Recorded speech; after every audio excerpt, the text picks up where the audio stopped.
Les invito, hermanos, a abrir sus Biblias. Vamos a continuar hablando de la carta a los Gálatas. En esta ocasión vamos a ir al capítulo 5 y vamos a leer los versículos del 7 hasta el 12. El mensaje de hoy se titula Un poco de levadura leuda toda la masa.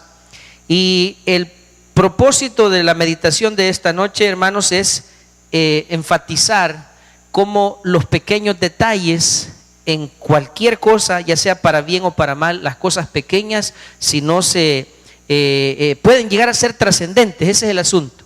Que sea bueno o malo, las cosas pequeñas pueden llegar a ser trascendentes en nuestra vida. Y el Señor nos ilustra eso a través del ejemplo de esta noche. Así es que vamos a ver Gálatas capítulo 5, versículos del 7 al 12. Dice de la siguiente manera. Hablando Pablo a los Gálatas, les dice: vosotros corríais bien. ¿Quién os estorbó para no obedecer a la verdad? Esta persuasión, dice Pablo, no procede de aquel que os llamó. Un poco de levadura leuda toda la masa.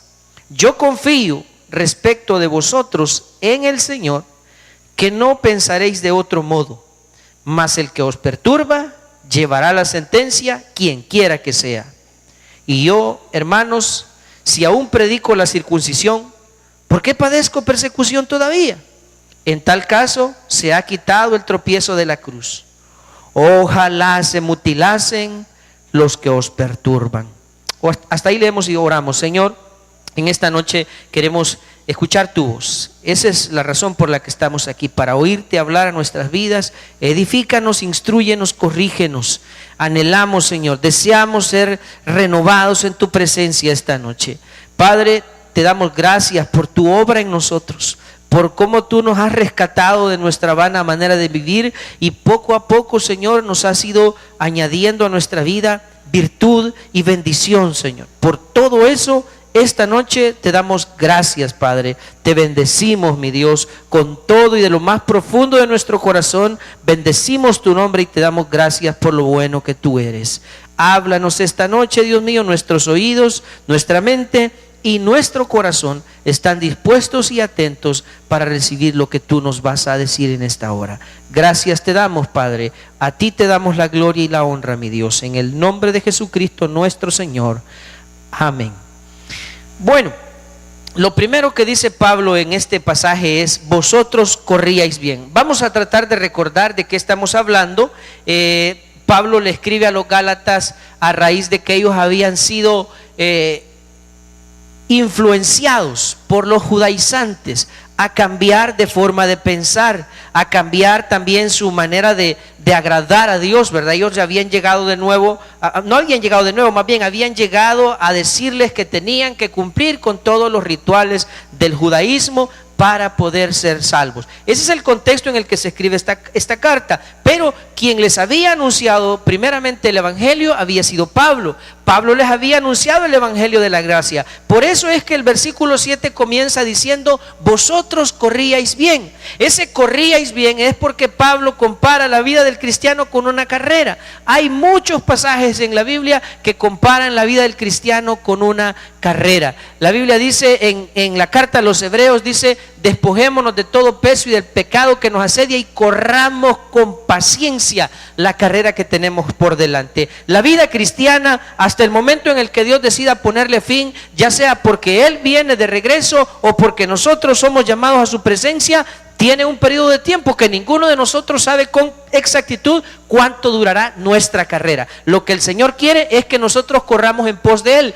Pablo también le escribe a los filipenses que nosotros tenemos una meta a la que debemos llegar y que debemos olvidarnos de todo lo que queda atrás y extendernos a lo que está delante, a la meta del supremo llamamiento de Dios en Cristo Jesús. Eso es la carrera. Todos los cristianos, todos los que estamos en Cristo, estamos en esa carrera. Y hermanos, en algunos momentos de esa carrera nos sentimos cansados, nos sentimos desanimados, sentimos que la meta está aún muy lejos y puede llegar de repente el desánimo, la fatiga, el cansancio a nuestra vida, pero es ahí donde justamente el Señor nos da nuevas fuerzas. La Escritura habla de que los que esperamos en el Señor, dice, recibiremos nuevas fuerzas. ¿No ha sentido usted algunas veces en su caminar con Dios, se ha sentido desanimado? desanimado? ¿Se ha sentido con ganas de no seguir adelante? ¿Le ha sucedido eso a usted en más de alguna ocasión? Si ya tiene más de un año de estar en los caminos del Señor, estoy seguro que ya ha sentido ese desánimo. Pero ¿quién es el que aparece en nuestra vida para darnos nuevas fuerzas?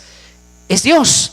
Es Dios, pero nosotros tenemos que acudir a Él para pedirle nueva fuerza. ¿No es acaso Él quien dice, vengan a mí todos los que están, como dice, cansados, todos los que están cargados, y yo les daré descanso? A eso se refiere el Señor. Nosotros estamos corriendo en pos de la meta, que es el supremo llamamiento de Dios en Cristo Jesús, y en esa carrera no debemos nosotros detenernos. Vamos a caer algunas veces, por eso la Biblia dice 7 veces cae el justo, ¿y qué pasa? Y se levanta. En esa carrera usted y yo, hermanos, tal vez vamos a tropezar, vamos a caer, pero nos levantamos y seguimos adelante. Entonces dice Pablo, acerca del principio de la vida cristiana de los Gálatas, dice, vosotros corríais bien.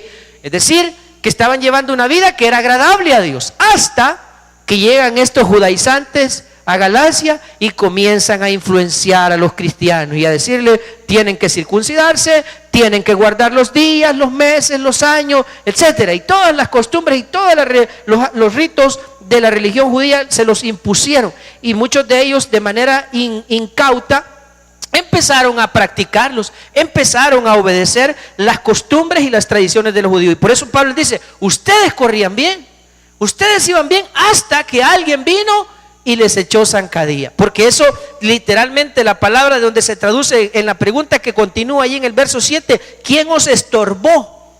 ¿Quién os estorbó para no obedecer a la verdad? La palabra que se utiliza estorbó viene de hacer tropezar, como quien echa zancadilla. Entonces dice Pablo, ustedes iban bien, pero ¿quién fue el que les echó zancadilla? Hermano, es triste, oiga esto que le voy a decir, es triste, pero sucede a veces que usted caminando con el Señor se va a encontrar personas que bajo el argumento de la religiosidad, o como queriendo decir que son hermanos, ellos mismos le harán tropezar a usted en el evangelio. Yo no sé si eso le ha ocurrido a usted, que más de alguna persona le ha querido hacer tropezar y le ha dicho, mira, ¿y vos para qué vas a la iglesia? Si en esa iglesia ni cristianos son. ¿No ves que juegan fútbol? ¿No ves que las mujeres se ponen pantalón? ¿No ves que se cortan el pelo? Y empiezan a señalarle, en lugar de animarle a usted y decirle, seguí a Cristo, te animo a que no te detengas, busca al Señor. Empiezan a ponerle tropiezos en su vida, impidiéndole que usted, o más bien tratando de impedir que usted siga a Cristo.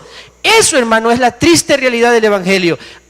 Incluso llegará a suceder, y más adelante lo vamos a ver, que el diablo utilizará personas que tendrán apariencia de piedad, pero que lo único que van a venir a hacer es a estorbar la obra de Dios y nuestro caminar con Dios. Entonces dice el apóstol, ustedes corrían bien hasta que aparece alguien y viene a hacerles tropezar en los caminos del Señor. Pero esa no solo le pasó a los cristianos de Galacia, era algo que en tiempos de Jesús también había sucedido. Quiero mostrarle un ejemplo.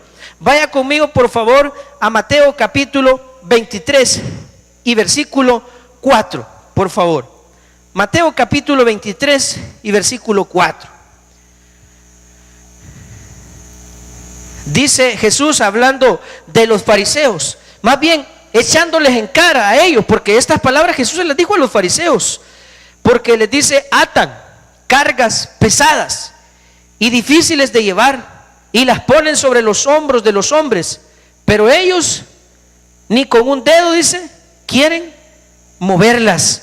Le están haciendo a las personas, poniendo cargas, en lugar de ayudarles les ponen cargas que son imposibles de llevar. Eso es hacer tropezar, eso es ponerle estorbos a la gente. En lugar de ayudarles a que caminen bien, les ponen estorbos. Versículo 13, siempre en Mateo 23, versículo 13. Mas hay de vosotros, escribas y fariseos hipócritas, oigan lo que hacen, porque cerráis, dice, el reino de los cielos delante de los hombres, pues ni entráis vosotros, ni dejáis entrar a los que están entrando. Es decir, a los que van en pos del Señor, en lugar de animarlos, en lugar de ser útiles para que las personas vengan al reino de Dios, les estorban. Y la Escritura condena ese tipo de comportamiento. Quiero que vea Mateo capítulo 18, versículo 7. Mateo capítulo 18, versículo 7. 18:7 dice: ay del mundo, ¿por los qué? Porque es necesario que vengan tropiezos, pero ay, dice la Biblia. Mire, cuando la escritura, en la escritura usted encuentra la expresión ay, no de haber, sino de lamento, de dolor, de padecimiento. Ay del mundo por los tropiezos, porque es necesario que vengan, pero ay de aquel hombre por quien viene. ¿Qué cree que dice, está queriendo decir el Señor cuando dice ay de aquel hombre por quien viene el tropiezo? Pobre de aquel que haga tropezar a sus escogidos. Es inevitable que vengan tropiezos. Jesús lo está diciendo en este pasaje. Y es porque dice, es necesario que vengan tropiezos. Pero hay de aquellos que sean tropiezo para otros. Y Pablo les estaba diciendo a los Gálatas, ustedes corrían bien, pero ¿quién fue la persona que les hizo tropezar? ¿Quién fue su estorbo? ¿Quién fue el que les echó zancadilla a ustedes? Ahora respondamos nosotros esa pregunta. En la iglesia en Galacia, ¿quiénes estaban siendo el estorbo para los cristianos? Los religiosos, los judaizantes, aquellos que llegaron a la iglesia a decirles tienen que circuncidarse, aquellos que les llegaron a decir tienen que guardar los días, tienen que cumplir con los ritos del judaísmo. Esos eran el tropiezo para aquellos cristianos. Hablamos la semana pasada, si no me equivoco, del capítulo 15 del libro de los Hechos, cuando Pablo fue junto con otros, Pablo fue junto con otros discípulos a Jerusalén a discutir el tema de cómo se debía de instruir a los nuevos creyentes, a los cristianos, y llegaron a una conclusión en el capítulo 15 del evangelio del libro de los Hechos, y quiero que lo busque conmigo. Libro de los Hechos, capítulo 15, versículos 10 y 11. Esta es la conclusión a la que llegaron los discípulos en aquel concilio en Jerusalén cuando llevaron este tema. Ahora pues, dijeron, ¿por qué tentáis a Dios poniendo sobre la cerviz de los discípulos un yugo que ni nuestros padres ni nosotros hemos podido llevar? Antes creemos que por la gracia del Señor Jesús seremos salvos igual que ellos. Entonces aquí llegaron a la conclusión de que no era necesario inquietar a los nuevos creyentes, a los cristianos, con todas las costumbres y la ley de los judíos. No era necesario. Pero ahora había aparecido este grupo de religiosos, de judíos en Galacia, inquietando a los hermanos, y ellos se habían convertido en el estorbo. Eso sucede con alguna persona. Está viniendo a la iglesia y de repente algo sale mal, porque hermano, ¿quién de nosotros no se equivoca? Y comete un error y aparece uno de los que se creen ultra perfectos, y le dice, ¿y vos? A pesar de cómo sos, vas a la iglesia. Y vos que no te has casado, vas a la iglesia. Es que ahí en tu iglesia no te dicen nada, ¿verdad? Y empiezan con su religiosidad y con su legalismo a querer, en lugar de animar a la gente a seguir a Cristo, a desanimarlos y a decirles que son indignos de buscar y de seguir al Señor. Ese tipo de comportamiento justamente es con los que el apóstol Pablo estaba lidiando en Galacia. Gente que les había llegado a hacer estorbo. Pero ¿cuál era el estorbo? ¿O en qué consistía el estorbo? Vámonos de nuevo a Gálatas 5. Dice, vosotros corríais bien. ¿Quién os estorbó? ¿Para qué era el estorbo? Para no obedecer, ¿a qué, hermanos? A la verdad. Es que el punto medular es, y nosotros ¿a quién tenemos que complacer? ¿A quién tenemos que oír? ¿A quién tenemos que obedecer? Hoy en día en las iglesias se han implementado, y hablo de las iglesias de nuestro tiempo, se han implementado una cantidad de dogmas, de cosas que no están en la escritura, pero que personas se les ha ocurrido, es que así deben ser las cosas en la iglesia, y se vuelve una ley, y casi que se vuelve algo que agregan a la Biblia, y la gente por temor, porque sus líderes o quienes les enseñaron los principios les dijeron eso, entonces se someten a este tipo de dogma, aunque no sea nada que tenga que ver con Dios. Aquí Pablo está diciendo: ¿quién les estorbó? No para obedecerme a mí, sino para obedecer a la verdad. Y aquí viene la pregunta, como le dijo Pilato a Jesús: ¿y cuál es la verdad? ¿Cuál sería nuestra respuesta si alguien nos dijera cuál es la verdad? La verdad es Cristo, me van a decir. Amén, Él es la verdad. Pero ¿y cómo conocemos nosotros la verdad? ¿Y cómo sabemos si permanecemos en la verdad? Vea lo que dice el Evangelio de Juan, capítulo 17, versículo 17. Juan 17, 17, para que nos quede aún más claro cuál es la verdad. Jesús le dijo, Jesús hablando con el Padre, le dice: santifícalos en tu verdad. ¿Y qué dice después? Tu palabra es verdad. Entonces, ¿cuál es la verdad, hermano? La verdad es su palabra, no los mandamientos de hombres, no las ocurrencias de hombres, no los dogmas de hombres. La verdad está en las Escrituras. Si a nosotros alguien nos quiere venir a inculcar y decir: no, es que si no haces esto, entonces no vas a ser salvo. Si la Biblia lo dice, yo lo creo. Si la Biblia dice que debo hacerlo, lo hago. Si la Biblia no lo dice, no tengo por qué obedecerlo. Esa es justamente el argumento de Pablo. ¿Quién les estorbó a ustedes para no obedecer a la verdad? ¿Y cuál es la verdad? La verdad es la Escritura. Ahí es donde nosotros tenemos que dirigirnos siempre que tengamos algún debate, alguna polémica acerca de nuestra manera de vivir. Cuando alguien nos quiera inquietar con cualquier cosa: mire, que ustedes no veneran a no sé quién.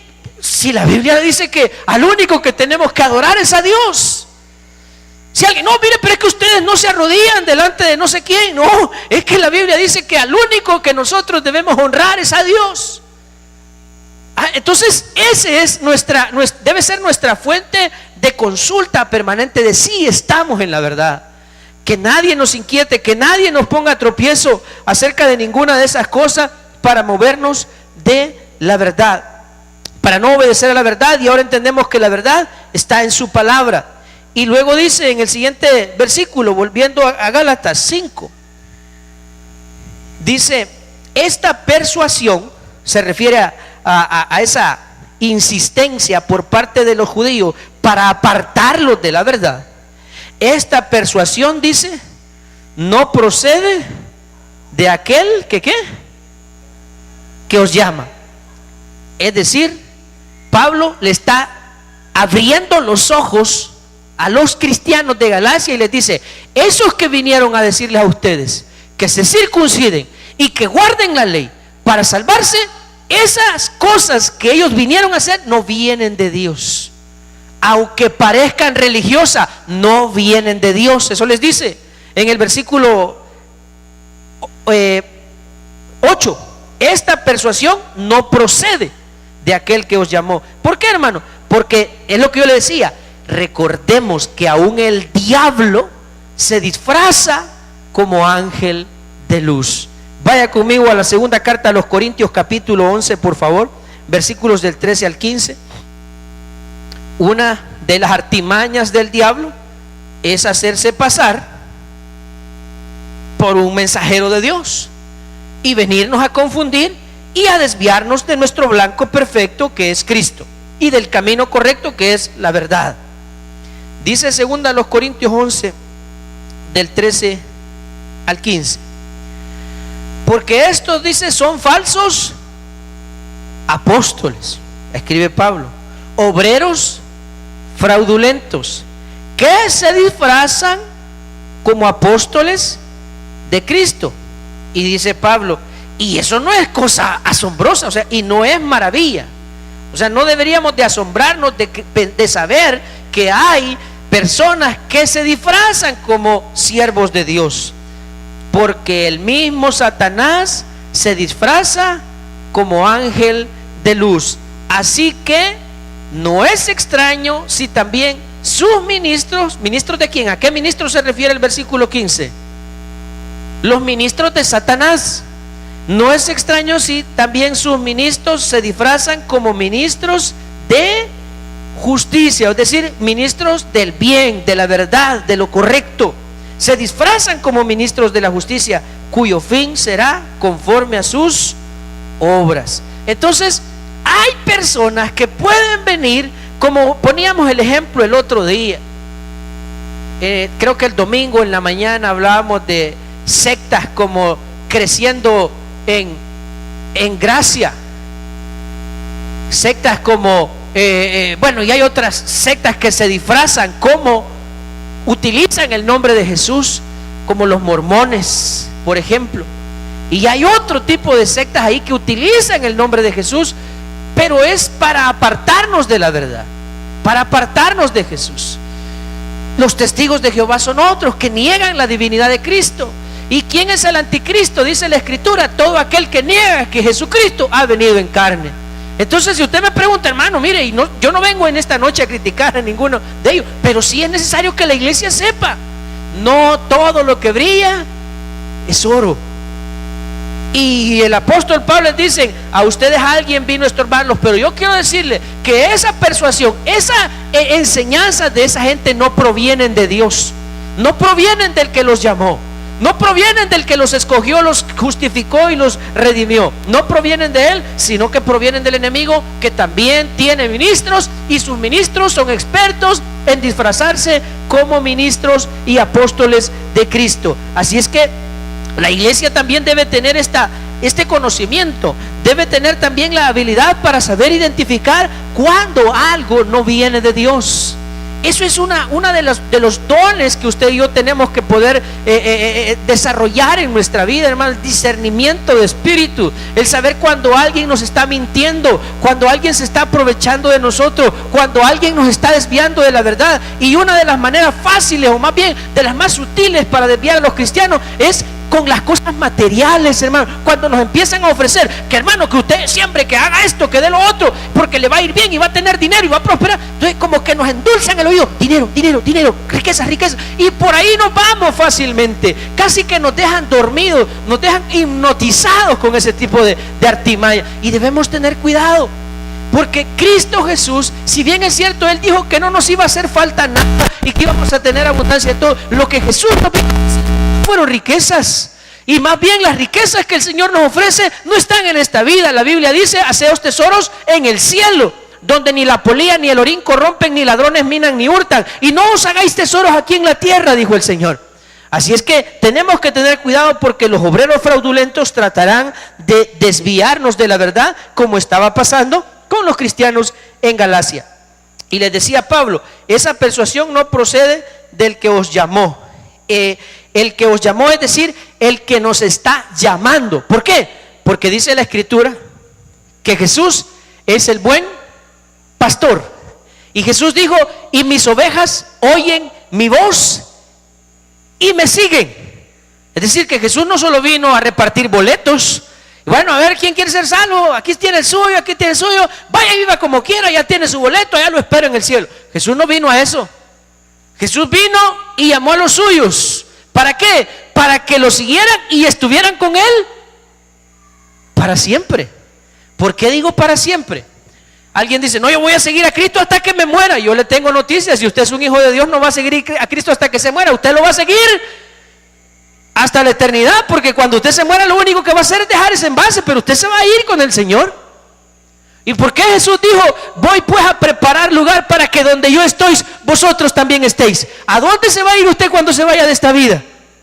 Con Cristo. Entonces, responda esto: desde que usted fue llamado por el Señor a ser parte de su rebaño, ¿va a seguirlo hasta cuándo? Hasta la eternidad. Entonces el Señor no lo llamó para un rato. El Señor no le dijo: mira, está lloviendo, hijo, vení a pasar el agua aquí conmigo y después te regresas a vivir como querás. No, el Señor lo llamó para que usted se quede con Él. Amén. Y Pablo les dice: esa persuasión que ustedes están recibiendo de los judaizantes no proviene del que les llamó. Tengan cuidado, ustedes corrían bien, ustedes iban bien tras Cristo, hasta que vino otro y los inquietó y los sacó del camino correcto. Tengamos cuidado y esas cosas no nos vayan a pasar a nosotros. ¿Por qué? Porque ahí viene el principio del apóstol Pablo, que es un principio universal de carácter espiritual. El versículo 9 de Gálatas 5: un poco de levadura leuda toda la masa. El asunto es este: todas las cosas trascendentes en la vida empezaron por cosas pequeñas. Y digo de manera general, porque tanto las cosas buenas comenzaron con algo pequeño, también las cosas malas comienzan con algo pequeño. Y bíblicamente está comprobado. Vamos a verlo. Ambas cosas, ambos extremos. Vamos primero, por favor, a Mateo capítulo 13 y versículo 33. Ahí está lo primero. En las mismas palabras usó Jesús para hablar de su reino, del reino de Dios. Dice Mateo 13:33, otra parábola les dijo: el reino de los cielos, y mire con qué comparó el reino de los cielos, es semejante a la levadura que tomó una mujer y escondió en 3 medidas de harina. O sea, una medida de levadura por 3 medidas de harina, hasta que fue leudado todo. Ahí compara el reino. O sea, el reino de Dios comienza con algo pequeño. Así comenzó. Hay otra parábola ahí que también utiliza, que es la parábola de la semilla de mostaza, y están juntas. Es una semilla pequeña, pero que luego llega a ser una gran planta. Así es el reino. Comenzó con algo pequeño, pero luego se hace grande. Eso es algo que Dios ha estado mostrándonos también en esta ciudad de Zaragoza, y bendito sea su nombre. Todo comienza con algo pequeño, pero luego Dios lo hace grande. Las cosas buenas comienzan con algo pequeño y luego se hacen grandes. Pero no es lo único en lo que opera este principio. También las cosas malas, y Jesús lo ilustró. Vaya conmigo, por favor, ahora a Lucas capítulo 12, versículo 1. La misma figura, solamente con un fin diferente. Dice Lucas 12:1. En esto, juntándose por millares la multitud, tanto que unos a otros se atropellaban, comenzó a decir a sus discípulos, primeramente, guardaos de, ¿qué le dijo? De la levadura de los fariseos, que es la hipocresía. ¿Por qué utilizó Jesús la levadura de los fariseos? Por el mismo ejemplo. Porque es algo que puede ser pequeño, pero si lo dejan ahí, va a contaminar todo. ¿Y cuál era en este caso la levadura de los fariseos? Lo dice claramente el versículo, que es la hipocresía. ¿Y en qué consistía la hipocresía de los fariseos, hermano? Porque vale la pena resaltar eso. ¿En qué consistía la hipocresía de ellos? ¿Sabe cuál era la hipocresía? Y Jesús se los dijo: ustedes son sepulcros. ¿Qué era eso? Ustedes ante la gente se muestran rectos, se muestran honestos, se muestran honorables, pero en realidad sus corazones están llenos de maldad. Sus mentes están llenas de malos pensamientos. Eso les dijo Jesús. Entonces ustedes son hipócritas, porque ustedes a la gente le dan una apariencia, pero en realidad son otra cosa. Y Jesús les dijo: cuídense de eso, cuídense de la hipocresía. No sean ustedes de aquellos que andan queriendo impresionar a la gente. Asegúrense de agradar a Dios. Ese es el punto. Y nosotros debemos cuidarnos de las cosas pequeñas. Voy a volver al pasaje de Gálatas 5, versículo 9. Pablo les dice: cuidado, porque un poco de levadura leuda toda la masa. Pablo le estaba diciendo: ustedes comenzaron con una pequeña cosita, les vinieron a decir circuncídense, si no, no se van a salvar, y vinieron ustedes y lo hicieron. Luego les dijeron: tienen que guardar los días, y lo hicieron. Y luego les dijeron: y ahí van poco a poco, se iban alejando cada vez más del Señor. Tenemos que tener cuidado, mis hermanos, con las cosas pequeñas. Hay tantos ejemplos en la Biblia de cosas que se vuelven trascendentes cuando dejamos que sea algo pequeño que comienza. Hay un versículo, hay un pasaje en la Biblia que nos enseña bastante bien esto. Quiero que vea, por favor, en Eclesiastés capítulo 10, versículo 1. Eclesiastés capítulo 10, versículo 1. Quiero mostrarles al menos ese. Son varios ejemplos, pero al menos ese. Dice: las moscas muertas hacen heder y dar mal olor al perfume del perfumista. Las moscas muertas, con el trabajo que en aquel tiempo llevaba a ser un perfume. mucho tiempo, mucho esfuerzo, muchos recursos. Y dice que las moscas lo podían echar a perder y hacer mal olor. Así dice el Señor, una pequeña locura al que es estimado como sabio y honorable. Usted puede haberse esforzado toda su vida, voy a decirlo así, construyendo su reputación.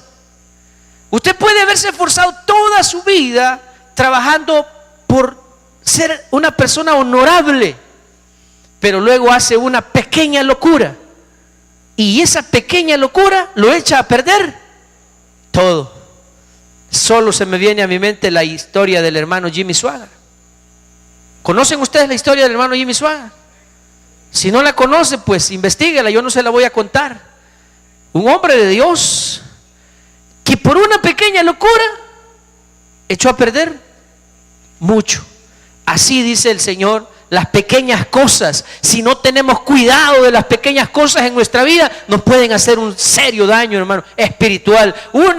Una visita, no, mire, hermano, vení, si es lo mismo, si la iglesia con la mía es lo mismo, y usted va y de repente lo trastornan toda su manera de pensar, lo confunden y lo apartan de la verdad, y luego va a andar ahí con su mochilita, usted en el lomo, en las noches visitando personas. Y yo creo que me entendió lo que le quise decir. Si usted no tiene cuidado, usted puede desviarse de la verdad. Una salida, una invitación a comer, una invitación a una fiesta, y luego usted perdió la cabeza, perdió el control, se emborrachó, cometió adulterio, qué sé yo, cualquier locura, y usted echa a perder todo el trabajo y el esfuerzo que le llevó a hacer una buena reputación. La Biblia dice que de más estima es el buen nombre que las muchas riquezas. Pero nosotros podemos echarlo a perder todo con una pequeña locura. Por eso Pablo dice, un poco de levadura leuda toda la masa. Hay otro ejemplo ahí en el libro de Cantares cuando dice que debemos tener cuidado con las zorras pequeñas, porque son ellas las que destruyen los viñedos. Eso está en Cantares 2:15. También es el mismo ejemplo. Las cosas pequeñas pueden volverse cosas trascendentales en la vida. Vamos de nuevo a Gálatas. Capítulo 5, versículo 10. Yo confío, dice Pablo, a pesar de las cosas que estaban pasando entre los cristianos en Galacia, de toda la influencia negativa que ellos estaban recibiendo, Pablo tenía esta convicción. Yo confío respecto de vosotros en el Señor. O sea, su confianza no estaba puesta en lo que Él les había enseñado, en cómo eran ellos, sino yo confío en el propósito de Dios en sus vidas. Que no pensaréis de otro modo. Es decir, que aunque ellos se habían dejado inquietar en parte, tarde o temprano iban a reaccionar y se iban a dar cuenta que estaban equivocados e iban a corregir su camino. Pablo dice, estoy convencido por el Señor que ustedes no se van a dejar apartar permanentemente de la verdad, mas el que os perturba, dice, este llevará la sentencia, quien quiera que sea. En otra traducción dice, llevará el juicio, llevará el castigo de Dios. Hablamos de lo que dice Mateo 17:17 o Juan 17:17 creo que era, donde dice que hay del mundo por los tropiezos, pero más hay de aquel por quien viene el tropiezo. ¿Por qué? Porque quien quiera que haga tropezar a uno de los pequeños que creen en el Señor, mejor fuera que se atara a una piedra de molino de asno y se arrojara a lo profundo del mar, dice la Biblia. Mejor que se suicide, dice el Señor, y no que haga tropezar a uno de estos mis pequeños. Porque quien quiera que sea, recibirá el castigo, recibirá la sentencia, el que perturba o el que hace tropezar a los hijos de Dios. Versículo 11. Y yo, dice Pablo, defendiendo su ministerio, defendiendo su llamado, y yo, hermanos, si aún predico la circuncisión, ¿por qué padezco persecución? Ahí les hace una pregunta Pablo, porque él sabía que entre los Gálatas habían quienes lo estaban acusando. Así, miren. Bueno, Pablo viene a decirnos que no nos dejemos engañar por los judíos, que no adoptemos sus costumbres, ni sus tradiciones, ni sus leyes. Pero, ¿y que no es Pablo el que obligó a uno de los discípulos a circuncidarse? Hay un ejemplo en el libro de los Hechos, capítulo 16, y quiero que lo vea. Para esta ocasión, Pablo ya era cristiano. Hechos 16, versículos del 1 en adelante. Dice, después llegó a Derbe y a Listra. Dice, el título de la porción es Timoteo, se une a Pablo y a Silas. Después llegó a Derbe y a Listra, y aquí había allí cierto discípulo llamado ¿cómo? Timoteo, hijo de una mujer judía, creyente, pero de un padre griego. O sea, era una mezcla, ¿verdad? Su madre era judía, pero su padre era gentil, y daban buen testimonio de él los hermanos que estaban en Listra y en Iconio. Quiso Pablo que éste fuese con él. Pablo quiso que lo acompañara, y tomándole, ¿qué hizo? Le circuncidó. Y Pablo ya era cristiano. Bueno, y ahora les está diciendo a los gálatas que no se circunciden. ¿Cómo es eso? Entonces se contradice Pablo, dice no se dejen engañar, y él lo hizo con un cristiano, con un discípulo. Pero ahí explica la razón.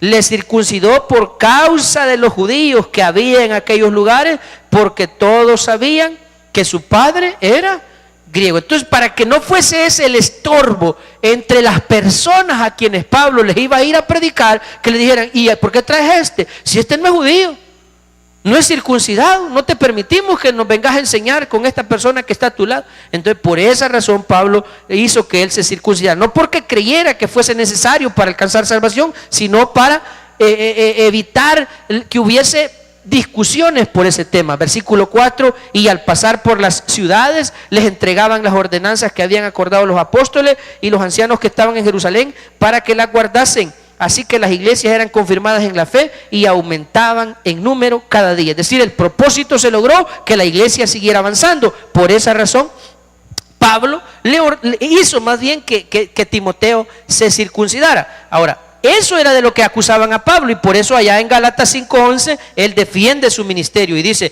bueno, si ustedes creen que yo estoy predicando la circuncisión, entonces ¿por qué aún padezco persecución de los judíos? O sea, si yo estoy predicando la circuncisión, ¿por qué los judíos me aborrecen? Esa es la pregunta de él. Y dice luego, en tal caso se ha quitado el tropiezo de la cruz. Es decir, si ustedes creen que yo estoy predicando el judaísmo, entonces ya no deberían ser mis enemigos los judíos, y ya no deberían de encontrar tropiezo en la cruz, porque ya no estaría predicando a Jesús, sino que estaría predicando el judaísmo. Ese es el argumento de Pablo. ¿Por qué, mis hermanos? Porque hay personas para quienes la cruz es un tropiezo. Vaya conmigo a primera a los Corintios, por favor, capítulo 1, versículo 23. Primera a los Corintios, capítulo 1, versículo 23. Dice, pero nosotros predicamos a Cristo crucificado. Pablo no predicaba la circuncisión, Pablo predicaba a Cristo. Para los judíos, ¿qué representaba Jesús? Tropezadero. Era para los judíos. Y para los gentiles, locura. Entonces a eso se refiere Pablo cuando dice allá en Gálatas 5, versículo 11, si yo entonces predico la circuncisión, porque padezco persecución, en tal caso se ha quitado el tropiezo de la cruz, porque para los judíos la cruz de Cristo era su tropiezo. En eso ellos siempre se trababan, no, pero es que no puede ser que Jesús, y entonces ¿dónde queda la ley? Y entonces ¿dónde queda la ley de Moisés? ¿Dónde? Ese era el tropiezo para ellos. Y dice, para terminar, volviendo a Gálatas capítulo 5, versículo 12, Pablo, lo que Pablo espera acerca de estas personas, dice, ojalá se mutilasen. ¿Quiénes? ¿Qué significa ojalá se mutilasen?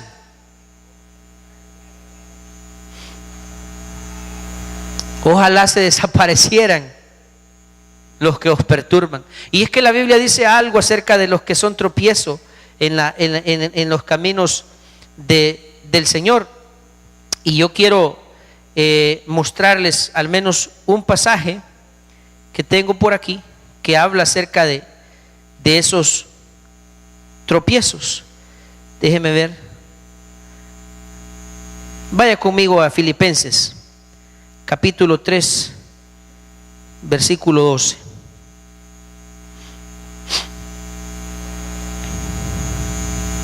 Filipenses capítulo 3, le dije 3, versículos 2 y 3, dice así: 3, capítulo 3, versículo 2 y 3. Dice Filipenses 3, 2, 2 y 3. Guardaos de qué dice. Y cuando dice guardaos, ¿qué significa? Tengan cuidado. ¿Y los perros quiénes son? O sea que Pablo le está diciendo tengan cuidado con los chuchos. ¿A quiénes estaba llamando perros? Algo grosero Pablo, ¿verdad? ¿Qué le dijera yo? Mire hermano, ahí vienen los perros, no se vaya a dejar arrastrar por ellos. Sonaría grosero, ¿verdad? Pero con todo respeto, ese fue el término que el Señor inspiró a Pablo para utilizar acerca de los que mutilan el cuerpo. Y por eso Pablo dice, ojalá se mutilasen los que os perturban. Podríamos traducirlo nosotros en buen salvadoreño, ojalá se murieran esos que los perturban, fíjense. Eso fue lo que Pablo dijo. Guardaos de los perros, dice luego, guardaos de los malos obreros. Guardaos de quiénes? De los mutiladores del cuerpo, porque nosotros somos la circuncisión, dice Pablo, los que en espíritu servimos a Dios y nos gloriamos en quién, en Cristo Jesús, no teniendo confianza en la carne. Guardaos, dice, tengan cuidado de los que mutilan el cuerpo.